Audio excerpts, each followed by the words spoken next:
Namaskar and welcome to Sansad Television. I am Vishal Dahiya and you're watching our show In Focus, where we bring you detailed analysis of key national and international issues. Today we're going to talk about China-Taiwan tensions. Now, China's three-day-long military exercises targeting Taiwan concluded on Monday, in which it exercised, or rather encircled the island, simulated missile attacks and practiced ship-launched strikes as well from the east side.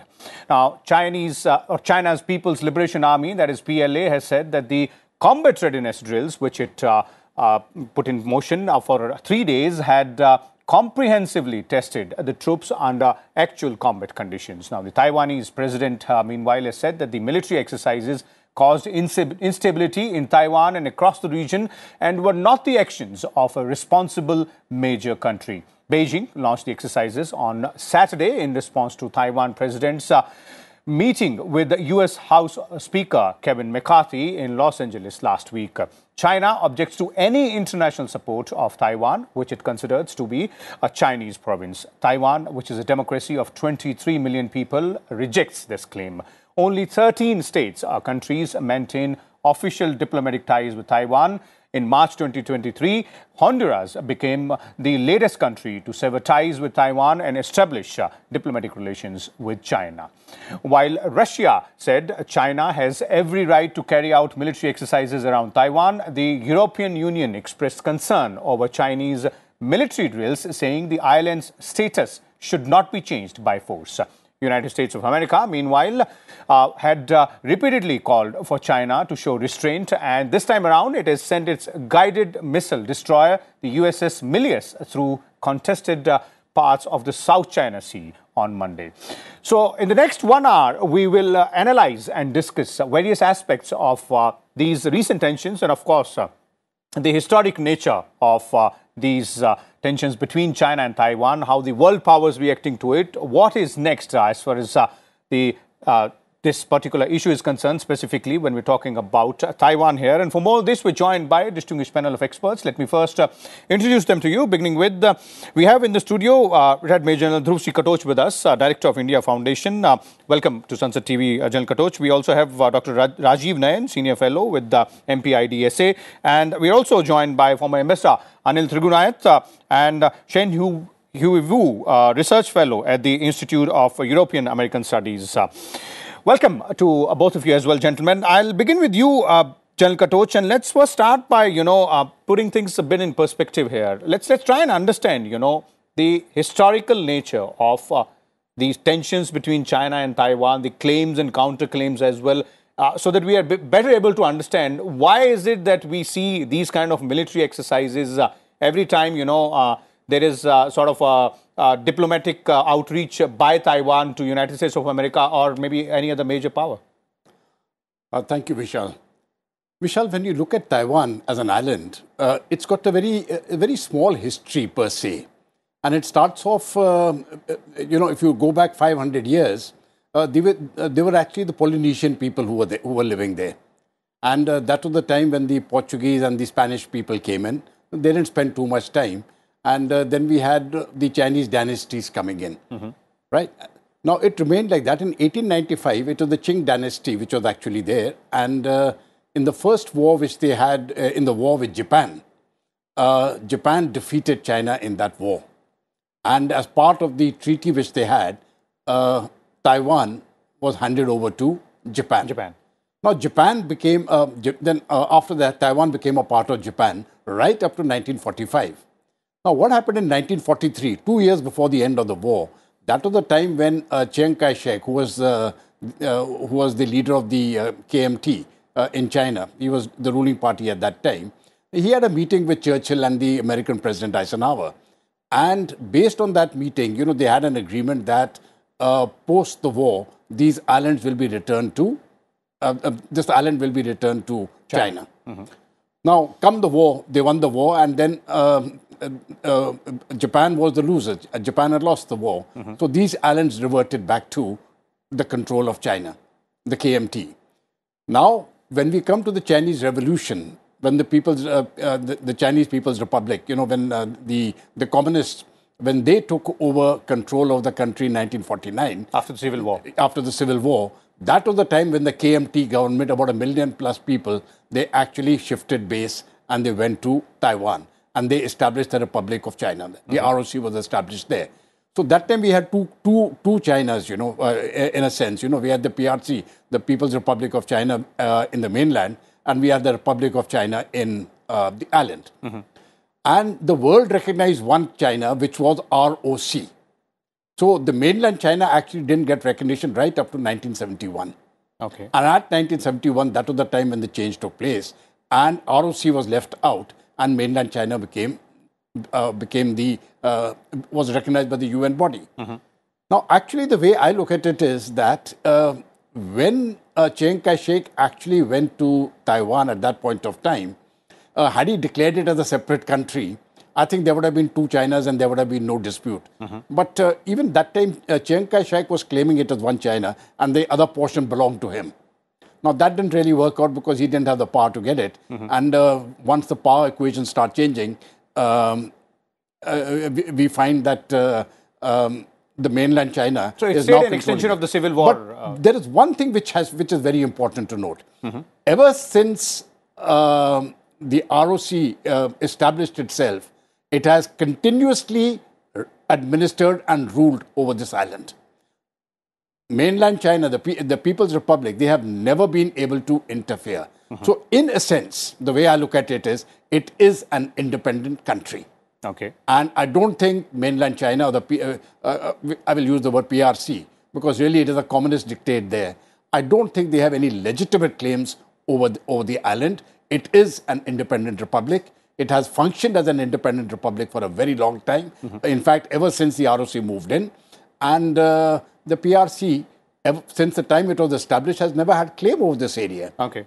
So when you look at it you see, it depends on which lens we are looking at this particular problem. But I would go for Taiwanese being an independent country, and the world should support that independence. Okay, let me bring in the diplomatic aspect here as well. Ambassador Trigunath is also with us. Ambassador Trigunath, how would you look at the historical perspective which has been given by General Katochia, but moving on from there onwards, from 71 onwards, the way things have developed, and now if you look at Taiwan is recognized only by 13 countries. Honduras was the last one to sever ties.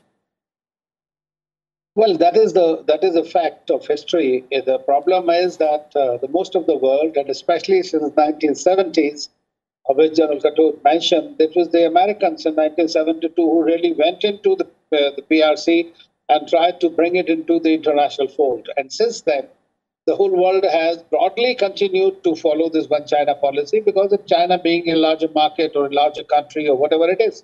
But at the same time, United States policy is also of some kind of a strategic ambiguity.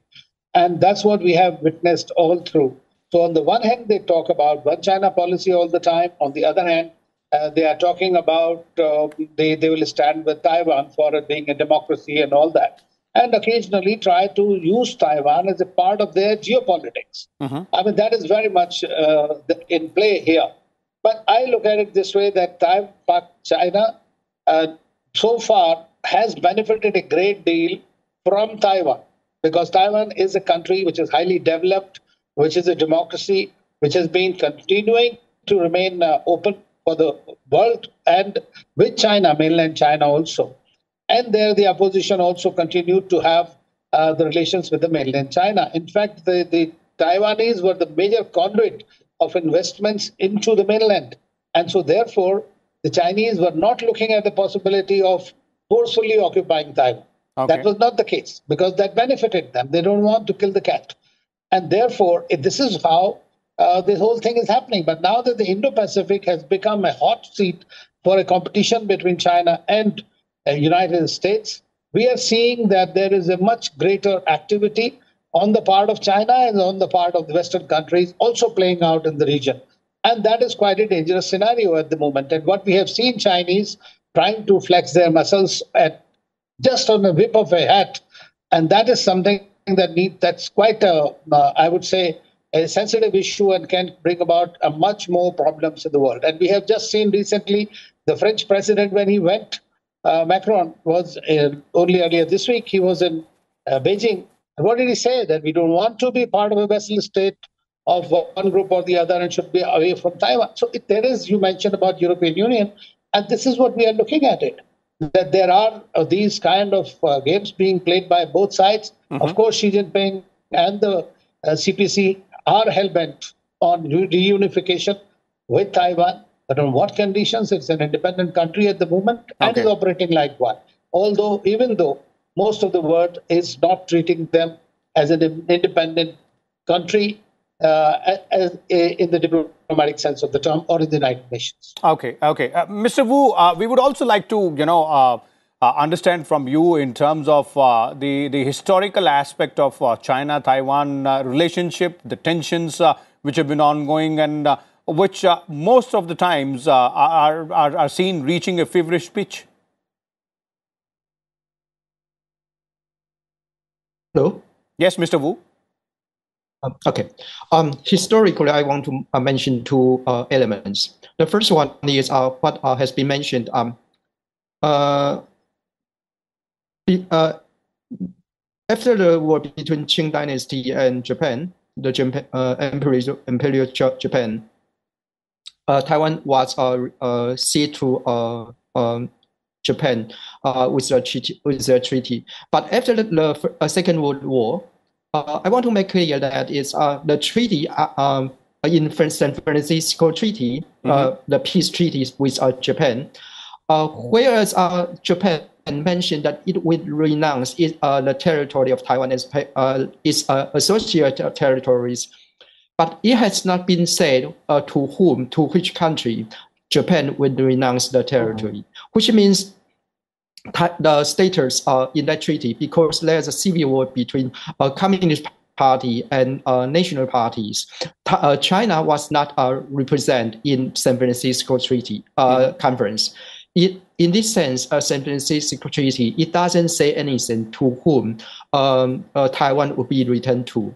And secondly, between the treaty between Japan and the Republic of China, led by Chiang Kai-shek, the treaty was signed in Taipei, which is normally known as Taipei Treaty. Again, Japan renounced its sovereignty over Taiwan, but it doesn't say in that treaty, in Taipei Treaty, to whom Taiwan was returned to. So in this sense, in both treaties, to whom or who owns the sovereignty of Taiwan has not been settled. And this is also the policy maintained by U.S., which U.S. normally says that it takes no position or it remains neutral on the sovereignty of Taiwan. In practice, this policy is turned out to be the status of Taiwan has undetermined. This is the first point I want to mention. And the second point I want to mention is, in the United Nations General Assembly resolution in 1971, which is the resolution 2758, in that decision, the United Nations recognized the People's Republic of China as the sole legitimate representative of China and expelled the representative of Chiang Kai-shek. In that resolution, it deals only with the representation of the Chinese seats, who is eligible to sit in the United Nations as for the seat of China. It has not touched upon the sovereignty of Taiwan. And this is what the PRC has consistently tried to inflate and distort this resolution as a legal basis for its claim one China principle. And this is one China principle as claimed by or as asserted by the PRC is much different from the one China policy maintained by US or by European country. Okay. So that explains various aspects historically which you started out with General Katocha. Mr. Nain, I'd like to bring you in here. The overall impact of this controversy or this ongoing complicated situation. Things have changed geopolitically from the 40s to the 70s. Now we are in 21st century. Almost first quarter of the century is gone by. It's a drastic change. So of course things will have to be looked in that perspective as well. Exactly. when this thing happened, Republic of China. And at that time, as all are claiming that Taiwan in fact had claimed that it is the real China. But now it doesn't want to be seen as China. Not it wants to be projected as Taiwan. So this Taiwanese identity has really, you can say, crystallized in China. Taiwanese people are in the government structure also. So this is one major change which has taken place. They don't want to be associated with the term China. Now this Taiwanese identity has given them so many things. It is a complex identity, no doubt about it. It is not a normal nation state, but if you see it economically, strategically, or for that matter, even culturally, it has got a great stature in the Committee of Nations. It is the largest producer of semiconductor. When we are talking about chip war, it is considered the key player. It is in fact aligning with all the powers of the world. And in fact, China is also looking towards it, and it is preparing once the relationship is snapped, what will it do? So it is definitely high-tech power. And as rightly pointed out, it is a democratic country, and it is literally also has got some wherewithal, not as much as China has got. And in fact, United States is bound to arm it under the Taiwan Relations Act. And this is one of the clauses that says that for defense purposes, Taiwan will be armed and its people will be protected by it. Now the question which is coming up, things have changed. And how the things will change? This is the most important factor. When China appeared becoming very powerful, and once it appeared that it will be one of the major poles of the international system, then you started things started getting changed. Many countries started maintaining a distance from Taiwan. Even inside Taiwan, if you talk to people, there was nervousness. They didn't know what will happen. There was a strong element which wanted to have better relationship. Some even wanted to have now one China in a different way, like even Taiwan can become closer and part of China. But now China is having problems. Let me say, I will not say it declining, or it is facing problems. And now it is being outmaneuvered by Western powers. And in fact, if you go back in the history, because we are talking about the history, it was in 1960s when the Soviet bloc was divided. And it was the Western bloc which really prompted and which really pushed China ahead. They opened up their technological gate, and they, by 1978, China Green Line, they facilitated technological high-tech flow to China, and because of that, it had more modernization and other technological modernization. So now the same bloc is up against it. And up against it, and it is, we have seen economically, it is also not doing so well. So what will it do? Will its status change? So I think that scenario is going to become very important. How China is really behaving, or its economy is performing in next, say, 2 years, 1 year, or 3 years. And there is a convergence in United States, whether it is the Democratic Party or Republican Party, that China needs to be targeted, because it is playing with the Western rules and it is trying to harm Western countries. So now should we see this Macron statement as an aberration or a trend? So that is the most important thing, and I consider it an aberration. We will discuss it. We'll come to that part as well. But as you're pointing out, in addition to the geopolitical aspects, is about the national economic interests as well of all the major player concerned. But interesting aspect when we look at the domestic politics of Taiwan as well. General Katoch, I'd like to bring you in here. There are parallel visits going on when Taiwanese president was meeting the U.S. House Speaker McCarthy. Around the same time, the ex-president of Taiwan was in mainland China, PRC there. And although some critics in Taiwan have pointed out that he did not get that much of a response in PRC as perhaps that was expecting. So what does it indicate? What's happening here? Because the opposition party, they have lost 2 consecutive elections, and the next elections are due in 2024. I think there is, in a sense, this election fever also plays out in Taiwan the way it plays out in India. That all political parties will vie for that the top political space. So the KMT is also vying for that space. They have, as you rightly pointed out, lost the last 2 elections, and the indication that they lose the next one also. So I think what is really happening is will the KMT leadership and their support base actually tilt towards China? Mm-hmm. That is one of the possibilities, because in my own view, my reading of the situation is that military conflict, which can discuss that later, I don't want to get into that now. Yeah, we'll come to that. Military conflict, I don't think is going to take place.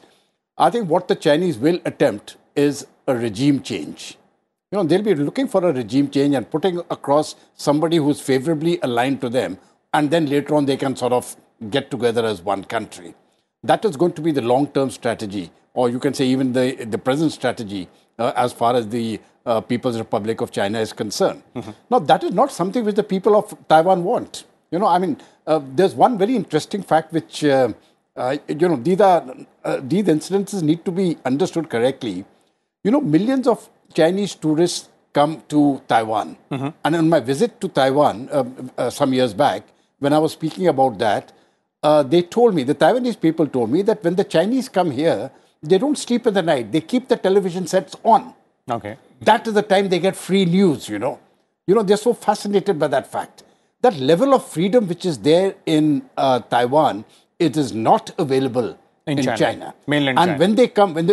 When they come now to Taiwan, you find the Chinese, they are on television sets.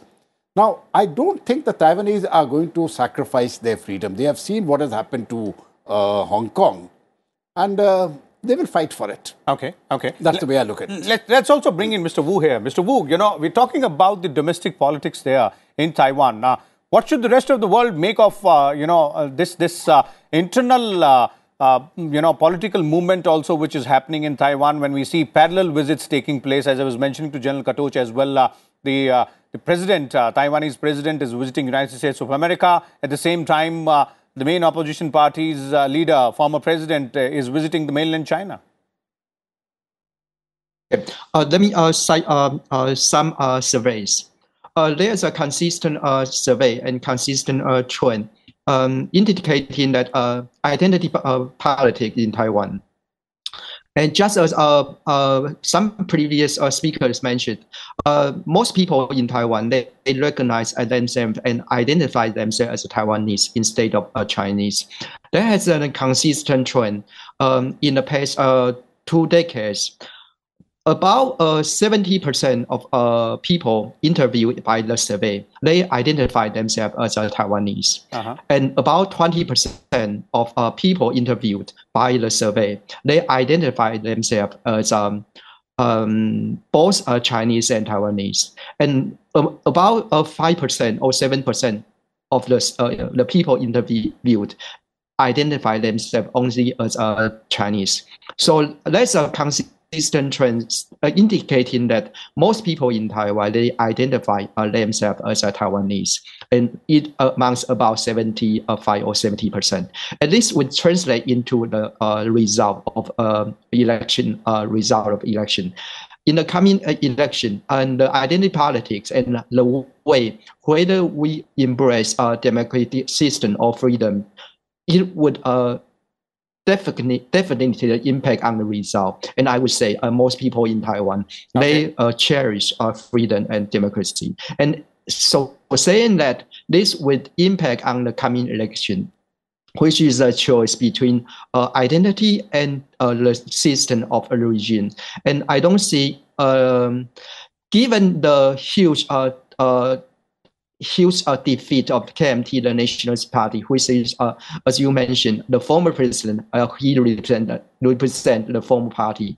And during his final years, there's a talk between Taiwan and China. They try to sign a service agreement, which intend to closer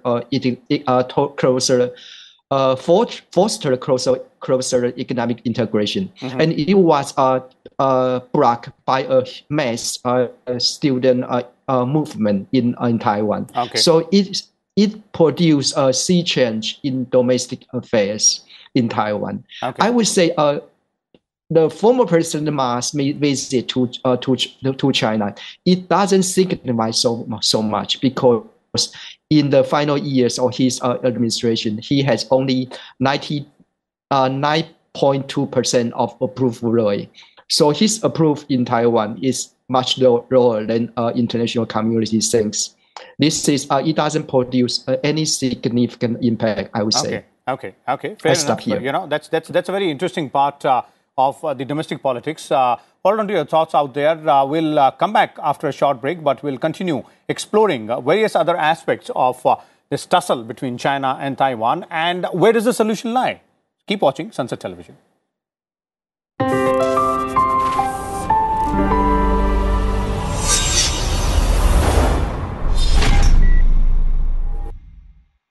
No force can stop the change whose time has come.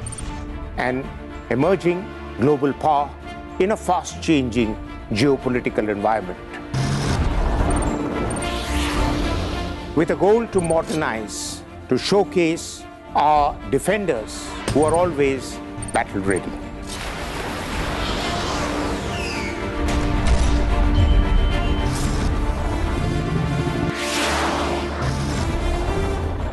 Watch our special presentations featuring India's defense forces and their capabilities in The Defenders, only on Sansad TV.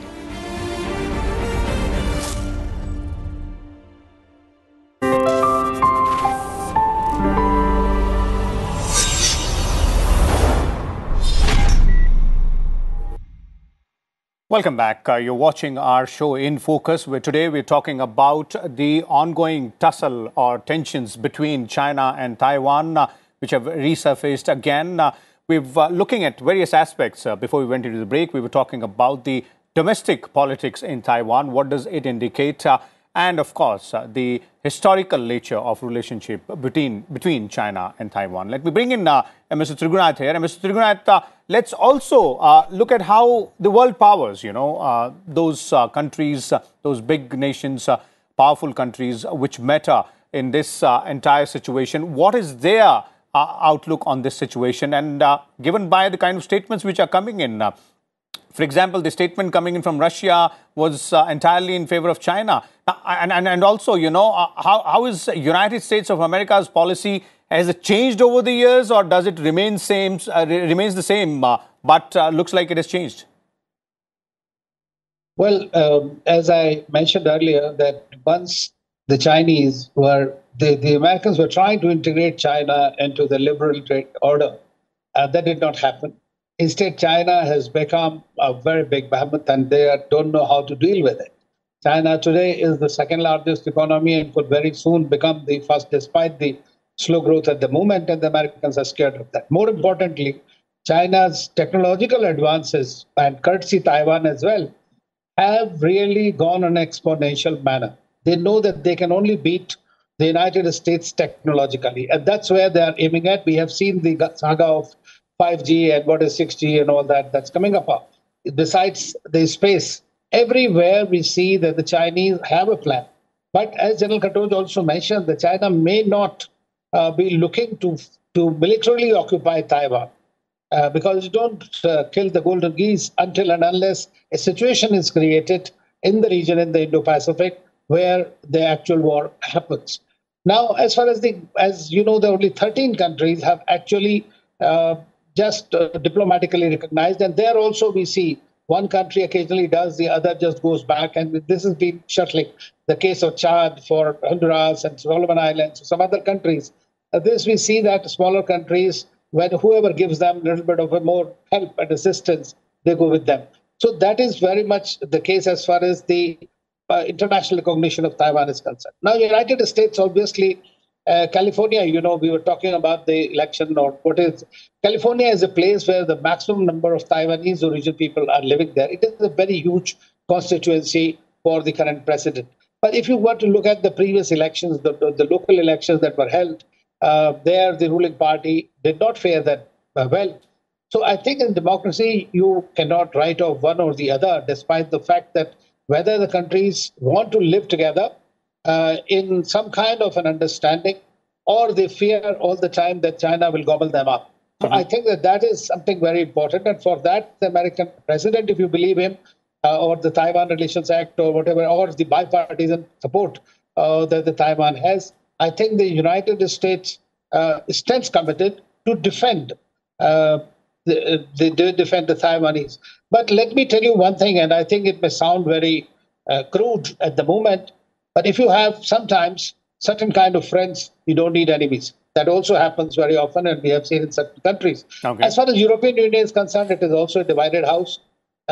People are talking about whether it is an aberration or not. But I would think that, French, who consider themselves as the fountain of diplomacy in the modern day, they think differently, because there is Germany and France and other major countries, continental powers and in Europe, are thinking very differently compared to the East Europeans as far as the Russia-Ukraine war is concerned, because they are in the first line of fire.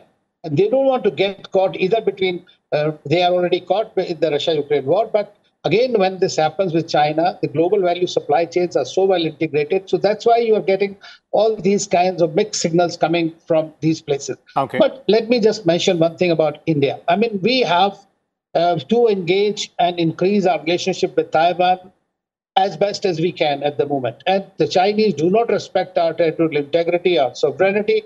And this is one of the points that we need to work on it very strongly. Okay, fair enough. Now, that's the last point is also very significant out there. I'll bring both of you on that. But Mr. Nayan, since your first response, you're also talking about, the geopolitical situation, the changing scenario, the way priorities change for nations as well over a period of time, be it a few decades. Now, in that context, if we have to understand, is United States of America's stand remains the same?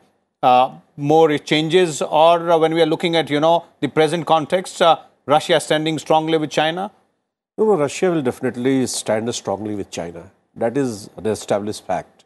And if it changes, then it is a news. If it doesn't, it's normal.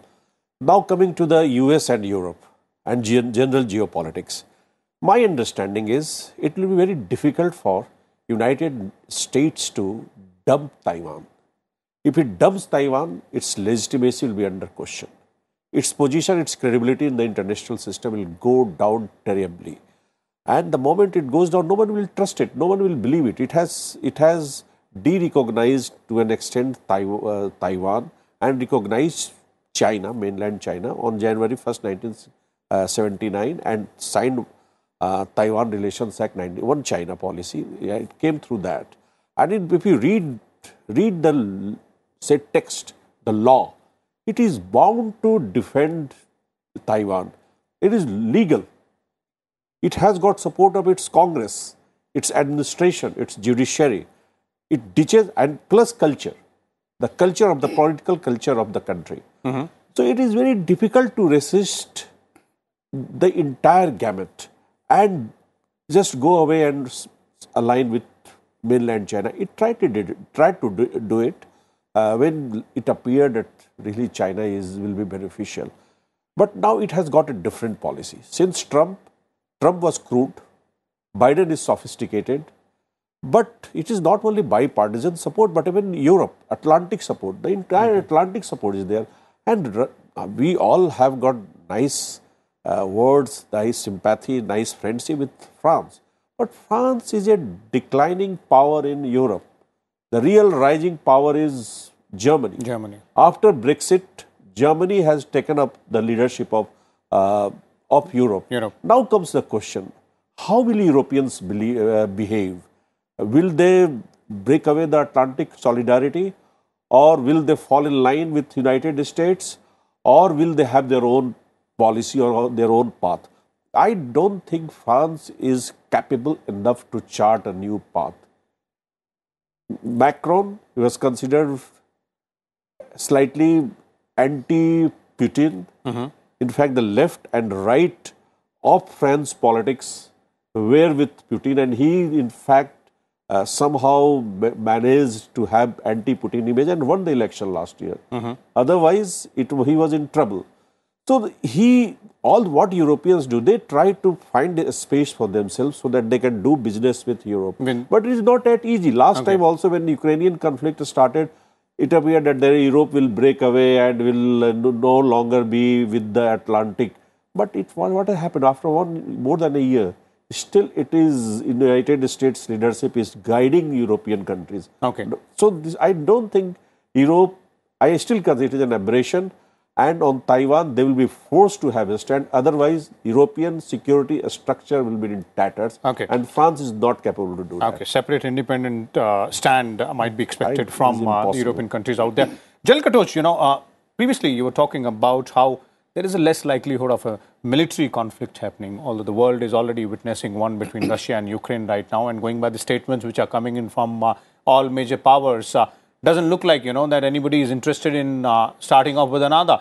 But then why this show of, brute military strength by China almost every few months when you're talking about Taiwan? These exercises with even nuclear-capable bombers flying past. I think what China is trying to do is exert psychological pressure on the Taiwanese population. It is not simply exerting pressure on their leadership. It is on the entire population to say, listen, we are strong, we can surround you, and we can do what we want. Now, that is one aspect of it, and obviously they've got the military might to do it. But my reasoning actually flows from what has happened in the Russia-Ukraine war, where Russia thought that they would, being a larger person, and they had the advantage of a land boundary with them. Yet, the conflict is dragged on. They stumbled. And they stumbled because, primarily, in my view, they lacked the military, I won't say they lacked the military leadership. I will say the military leadership, as far as Russia was concerned, was reasonably incompetent. Now, I have a feeling the Chinese have got a similar military leadership. You see, they haven't fought any war. The way the systems come up, if you don't fight wars and, keep yourself up to date, you have a different set of people occupying the top leadership roles. Now, if China goes into a conflict with Taiwan, I suspect that they won't have the confidence of winning that war. But it's also unlikely to become a sort of a world war or sort of a war between China and other powers. No, you see, is it likely to be the same situation as it is in Ukraine? I want to give it. You see, I don't think the Americans are going to put in troops, etc. They don't need to.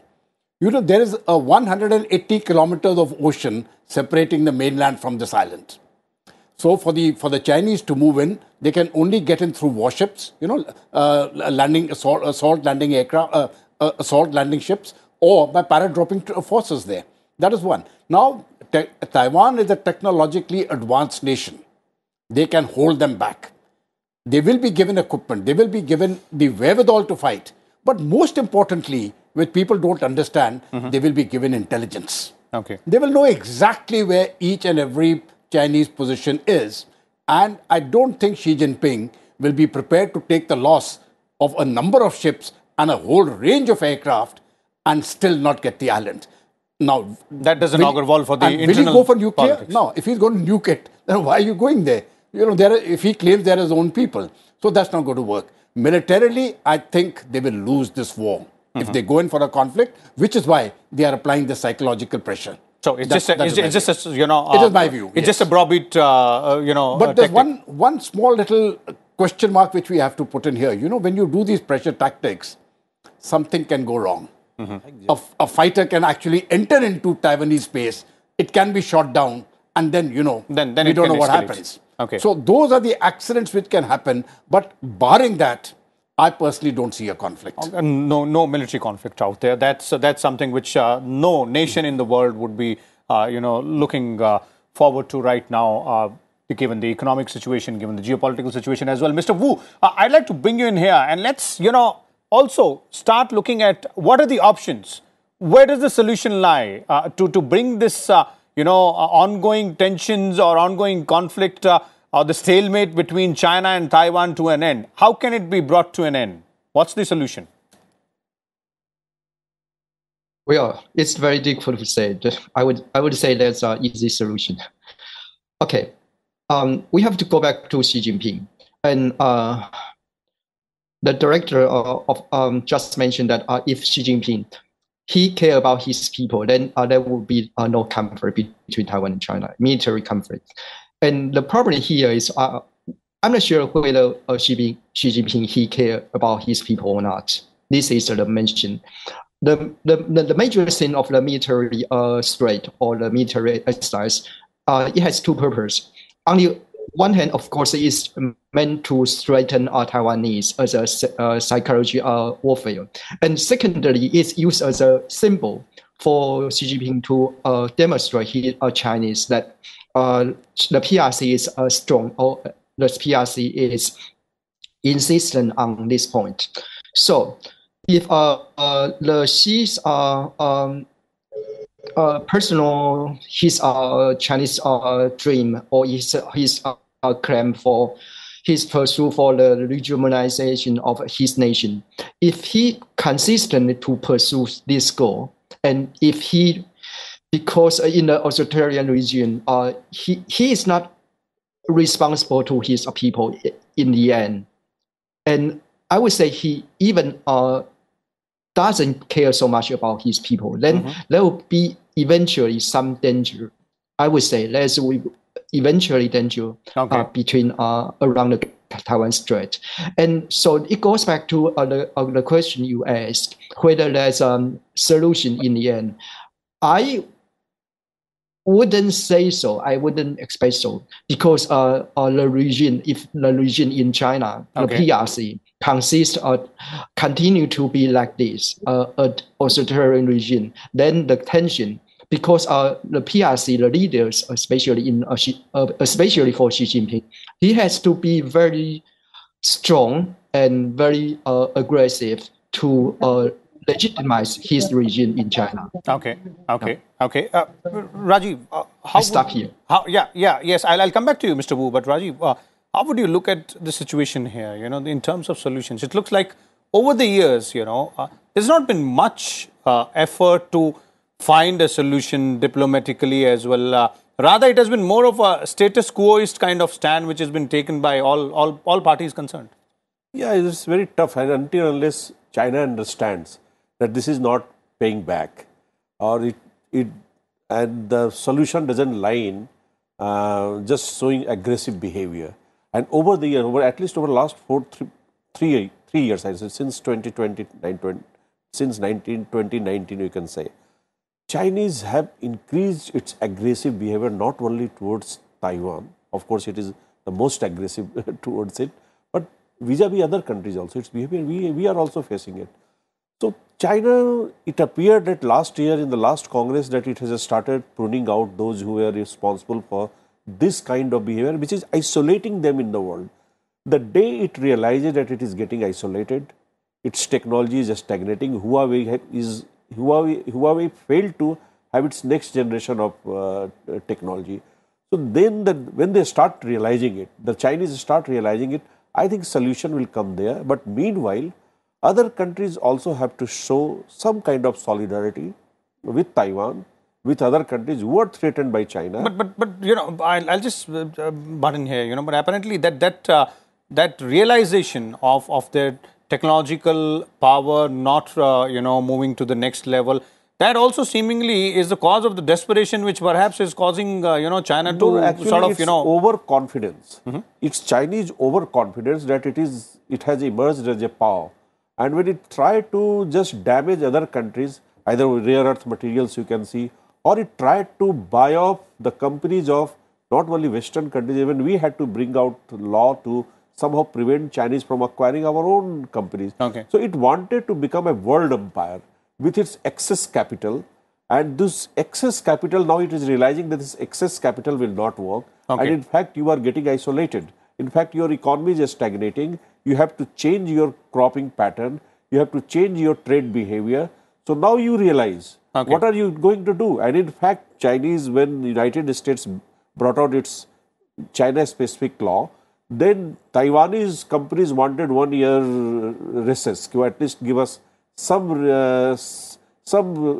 breathing space for 1 year, because we are integrated.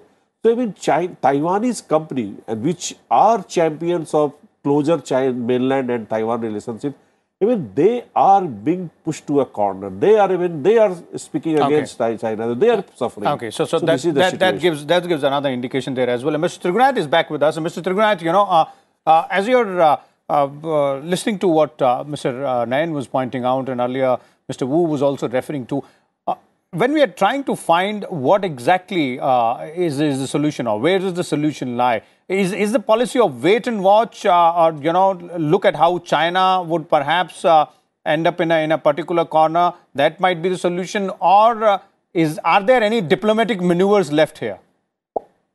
Well, I think Taiwan is going to be incidental in this whole thing. Now, what we are really looking at is an emergence of a Cold War 2.0 after the Russia-Ukraine war. And once that happens, then all these things become incidental. And China is a hegemonistic country, and so is the United States and all these major powers, big powers. They believe in unilateralism. So as long as Taiwan is useful to them and for technology otherwise, or of course, it is going to remain like that. But otherwise, the moment we see this kind of a situation emerging, it will be very similar to the case. Okay. General Katoch, how would you look at it? Because you were earlier talking about how there doesn't look like a possibility of a military conflict. But then, as I was pointing out earlier to Mr. Nayan as well, looks like it's a sort of a status quo approach by everybody else. How does the world find a solution to this? Let us look at the interests of various parties. If you look at China per se, if it gets Taiwan, it breaks that first Allen chain. And then, it's got straight access to the Pacific. The second point is, if, as Mr. Nayan very rightly pointed out, if America does nothing, then, the ASEAN countries will fall like nine pins to the dictates of China. And so will South Korea. Japan, I have a feeling, is going to militarize very, very heavily. You see, I understand they have a constitution which says only for defensive purposes. I have made bold to state they will change their constitution. Japan is going to become a very powerful military power. That will bring a lot of changes in the geopolitical situation. That will bring out, because you see, Japan is directly threatened. China is claiming the Senkaku Islands, and Japan is not going to let go. Japan is a country which will fight it out. And at the moment, they don't really have adequate military muscle, but they have got enough defensive muscle to ensure that China can do nothing. Japan, if you have a look at their defense budget, it is quite substantial. So when you look at it in those terms, I think Japan is going to militarize. For America, they cannot afford to be seen as weak. If they actually falter here, I think then the faith which people had in the United States, they will lose credibility. So Taiwan sort of is a last frontier for them as a world political power? No, but more importantly, China will threaten, China will enter into the Pacific now. They have already taken control of large number of these Pacific islands. I mean, if you actually have a look at the inroads which they have made into those islands, and the next step is on the American coast. So I think America needs to be very, very careful of the steps they take here. And in my view, I think at some point of time, the world has to come together and say, Taiwan is a free country. The whole world needs to recognize it, and they need to be given recognition in the United Nations. That is the only way we can get this. One final question, because, I'd like to bring in what Mr. Trigunath was mentioning earlier on the show about Indian perspective on this. Where do we stand? Because we are also a rising global power, and we are recognized on various global forums to tackle global challenges as well. The way we tackle things are being cited by the other nations to try and tackle those challenges. Vishal, this is the most interesting question, because India has different interests in the Eurasian landmass, and it's got different interests in the Indo-Pacific. Absolutely different interests. In the Indo-Pacific, our interests align completely with the United States. In the Eurasian landmass, we have a huge number of differences with the United States and its policies. So when we are looking at the Indo-Pacific, our interests will align with the United States, with Japan, with Australia, with ASEAN, and I think a very large number of European countries, especially France, because France is an Indian Ocean power. So we will maintain our interest. And the Prime Minister's statement, I think, is the most important statement, which he has made repeatedly. He says, we want free and open navigation in the Indo-Pacific. Indo-Pacific. Very repeatedly. And he hasn't said that once. Every time he repeats that statement. Now, that is the Indian policy. And I support that policy. Okay. And then that policy also gives a clear indication of where perhaps India's future course of action might be on this issue as well. Thank you so much, General Katoch, Mr. Rajiv Nain as well, Mr. Trigunayat and Mr. Wu also for sharing your views and insight with us and our viewers on this very complex but very significant issue of the ongoing tussle or tensions between China and Taiwan, the issue of Taiwan and Taiwanese independence, as to what might be the logical solutions, next steps. Perhaps it is a bit more complicated than what it looks like, and we'll have to wait and watch as to what all the significant stakeholders in this entire situation will have in terms of their next move. We'll keep a close watch and come back again, bring you more details on this topic and some others as well. Till then, keep watching Sansad Television. We'll be back again at 1 p.m. tomorrow in Focus.